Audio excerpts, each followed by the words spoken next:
जब BTC ओनसोलाव गोबां बोसोर एपइन्टमेन्ट होनाय जायाखैमोन बे स्कुलफ्राव बेनि जाउनाव गोबां स्कुलफ्राव पद खालि दंमोन गोबां स्कुलफ्रावनो बहाबा 15 जन बहाबा 16 जन बहाबा 20 जन गाहाम पद खालि जाना दंमोन दा बेनिखायनो क्लास फरायनायाव उसुबिदा जादोंमोन दा बे गासैबो समस्याफोरखौ नोजोर होनानै थांनाय बिसायख'थि समाव जों खोथा होदों रायजोफोरनो सरकार दानो हायोबा बा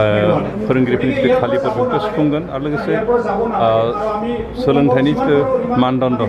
जितु स्टेन्डार्ड बेखौ जों आपग्रेड खालामनो थाखाय जेसेबां हायो खामानि मावगोन आरो दा बेनिनो हाबाफारि हिसाबै एबार जों हाई स्कुल लेभेलनि फोरोंगिरिफोरखौ एपइन्टमेन्ट होबाय क'क्राझार चिरां बाक्सा बे मोनथाम जिल्लायाव इतिमध्य होखांबाय आरो दिनै उदालगुरि जिल्लायाव होदों खिन्थु बे दिनैनि जितु एपइन्टमेन्ट बे गासैबो पदनि थाखाय होजोबनो हायाखै किसु बाखि दंबावो जों पर्यायक्रमै होगोन दिनै फार्स्ट नैबे साननै सानथामसो जों फार्स्ट बे हाई स्कुलनि फोरोंगिरिफोरनि थाखाय एपइन्टमेन्ट होदों आरो बेयावबो किसु बाखि दंबावो बेनिफ्राय एम इ स्कुल आरो LP स्कुलनि पद खालि दं बिथांमोनखौबो एपइन्टमेन्ट होगोन अन्ततः जों सोलोंथाइनि जितु माबा आंखाल बेखौ सुफुंनो थाखाय जेसेबां हायो नाजादों आरो नाजालांबाय थागोन बर' मिडियामनि जितु फरायसालि बेफोराव माखासे बर' मिडियामनि फोरोंगिरि थिसननायखौ जों नुनो मोनाखै बर' मिडियामनि थाखाय मा खालामगोन BTC सरकार आसलते बर' मिडियामाव थिसननायनि बाथ्राया बेनो जाबाय जे जोंहा प्रार्थीयानो गैया खोब खम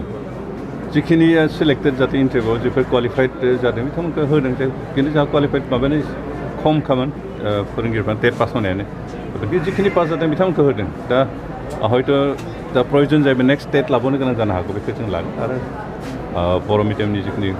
फोरोंगिरिनि अभाब आंखाल बेखौ जों सुफुङो बेराफारसेथिं जों नुबाय थारमाने माखासे दायो एमालगेसन आरो मार्कआप खालामनो थाखाय माखासे बर' मिडियामा खिन्थु दायो 30 बोसोर जालांबाय गायसननायनि उनाव खिन्थु दिनै थैनायनि लामायाव थांगासिनो बेनि थाखाय BTC सरकार मा खालामो एमालगेसना बेहाय गोबां खार'ना खालामनो गोनां जादों जेनेबा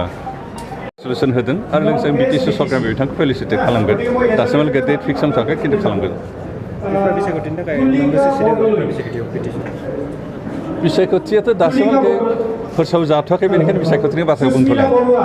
रन्जन रिहुन दैमारि बिथाङा फैनो नागिरदों फैनायाथ' रावबो होबथानो हाया फैनायखौ जों रावखौबो होबथाया रिहुन दैमारिनाव सोरबा बेलेगा फैबाबो जों गासैबो बरायगोन सार नोंथांनिफ्राय मोनसे रोखाखौ मिथिनो नोंथाङा MLA सिटखौ लागोन बेखौ दाबो डिसिसन लाथ'वाखै जोंनि हाइकमान्डआ जिखौ थिनो बेखौनो मावगोन माबायदि एपइन्टमेन्ट लेटार दिनै मोनबाय गोजोननायखौनो मोनदों गोबां बेबायदिनो गन्डगल बायदिसिना जालांबाय गेजेरावथ' मिथिखायो खोमा अब्लाबो जों बयनोबो जेनेबा डिसक्रिमिनेसन खालामालासिनो बहुत माने ट्रेन्सपारेन्टलि माने उइदाउट माने जेबो घुस टुस बेफोरबायदि ना खालामालासिनो माने मोजाङैनो गासैनोबो बयनोबो उइदाउट डिसक्रिमिनेसन एपइन्टमेन्ट होनायनि थाखाय जोंनि चिफ बिथां प्रमद बर' सारनिसिम गोबां साबायखर थाबाय लोगोसे आरो BTC सरकार